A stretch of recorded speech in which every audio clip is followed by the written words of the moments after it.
Bonjour UB8, j'espère que vous êtes tous en bonne santé. Notre nouveau chapitre est titré Inéquation du premier degré. Nous commençons par un rappel. A est un nombre positif, alors A est plus grand ou égal à 0. C'est-à-dire A peut avoir la valeur 0 et toute valeur plus grande que le 0. A est un nombre strictement positif. Alors A ne peut pas avoir la valeur 0. A est plus grand que le 0. A est un nombre négatif. Alors A est plus petit ou égal à 0. A est un nombre strictement négatif. Alors A est plus petit que le 0. Une première activité. Comparer les nombres suivants en utilisant les signes plus petits ou plus grands. 2 est plus petit que 3. Alors, 2 plus 5 et 3 plus 5. 2 plus 5 égale à 7. 3 plus 5, 8. 7 est plus petit que 8. L'ordre est-il le même dans les deux inéquations? Oui. 5 est plus petit que 7. 5 moins 4 et 7 moins 4. 5 moins 4 est égal à 1. 7 moins 4 est égal à 3. 1 est plus petit que 3. On remarque que l'ordre est conservé, c'est-à-dire ne change pas, quand on additionne ou on soustrait le même nombre aux deux membres de l'inégalité. Si A est plus petit que B, alors A plus C est plus petit que B plus C. De même, A moins C est plus petit que B moins C. L'ordre est conservé, ça ne change pas. Une deuxième activité. Comparer les nombres suivants en utilisant les signes plus petits ou plus grands. 3 est plus petit que 5. 3 fois 4 et 5 fois 4. 3 fois 4, 12. 5 fois 4, 20. 12 est plus petit que 20. L'ordre est conservé. 6 plus grand que 2. 6 divisé par 2. 2 divisé par 2. 6 divisé par 2 est égal à 3. 2 divisé par 2 est égal à 1. 3 est plus grand que 1. L'ordre est encore conservé dans les deux inégalités. On remarque que l'ordre est conservé quand on multiplie ou on divise par le même nombre positif les deux membres de l'inégalité. Si A est plus petit que B et C est un nombre positif, alors A fois C est plus petit que B fois C et A divisé par C est plus petit que B divisé par C. Une troisième activité, c'est la même question. 3 est plus petit que 7. 3 fois moins 4. 7 fois moins 4. Est-ce que l'ordre sera conservé cette fois-ci? 3 fois moins 4, moins 12. 7 fois moins 4, moins 28. Moins 12 est supérieur à moins 28. L'ordre a changé cette fois-ci. 10 est plus grand que 5. 10 divisé par moins 2 et 5 divisé par moins 2. L'ordre sera conservé ou bien il va changer?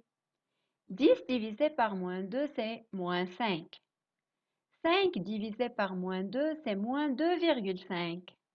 Moins 5 est plus petit que moins 2,5. L'ordre a changé encore. On remarque que l'ordre change quand on multiplie ou on divise par le même nombre négatif les deux membres de l'inégalité. Si A est plus petit que B et C est strictement négatif, alors A fois C est plus grand que B fois C. A divisé par C est plus grand que B divisé par C. Est-ce que vous avez remarqué que l'ordre a changé? Ensemble, nous allons voir comment résoudre une inéquation. Voilà, 3x plus 1 est plus grand que x moins 5. Nous suivons la même démarche que dans la résolution des équations. 3x moins x est plus grand que moins x moins 1. 2x est plus grand que moins 6. Nous divisons les deux membres de l'inégalité par le nombre 2. X est strictement supérieur à moins 3. Un deuxième exemple. 5 moins 2x est plus petit que 7. La même démarche que dans la résolution des équations. Moins 2x est plus petit que 7 moins 5. Moins 2x est plus petit que 2. Mais, dans cet exemple, le coefficient est négatif. Alors, que faut-il faire? On multiplie par moins 1. Moins 2x multiplié par moins 1 me donne 2x. Et 2 multiplié par moins 1 me donne moins 2. Mais qu'est-ce qui doit changer dans cette fois-ci? C'est l'ordre, parce qu'on a vu dans une règle précédente que quand on multiplie les deux membres de l'inégalité par un nombre négatif, l'ordre va changer.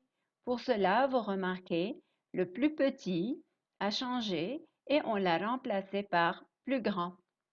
Et maintenant, je continue.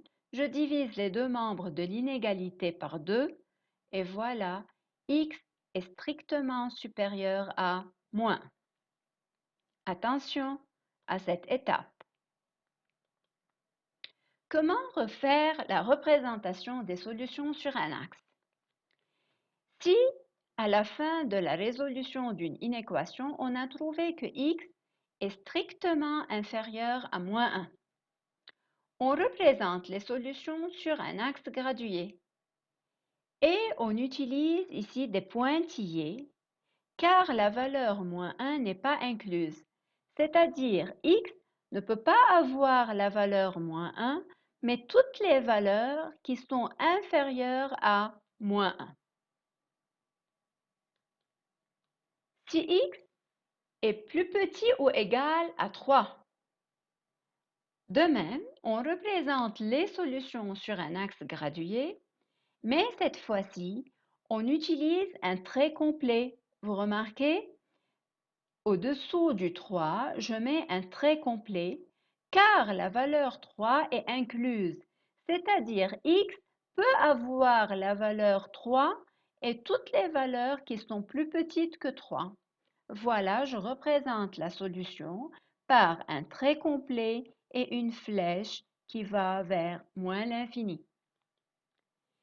Si x est strictement supérieur à 4, on représente les solutions sur un axe gradué et on utilise des pointillés. Pourquoi?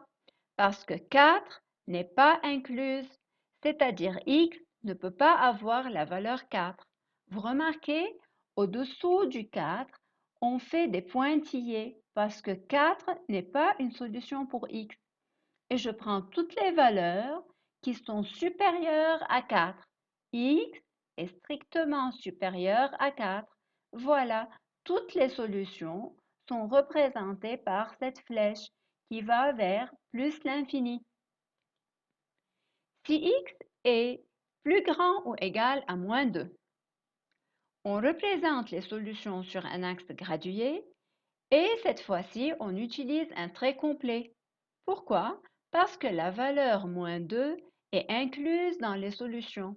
Vous remarquez, sous le moins 2, je mets un trait complet parce que x peut avoir la valeur moins 2 et peut avoir n'importe quelle valeur qui est supérieure à moins 2. Voilà, j'ai représenté les solutions par un trait complet et une flèche qui va vers plus l'infini. Merci pour votre attention et à bientôt.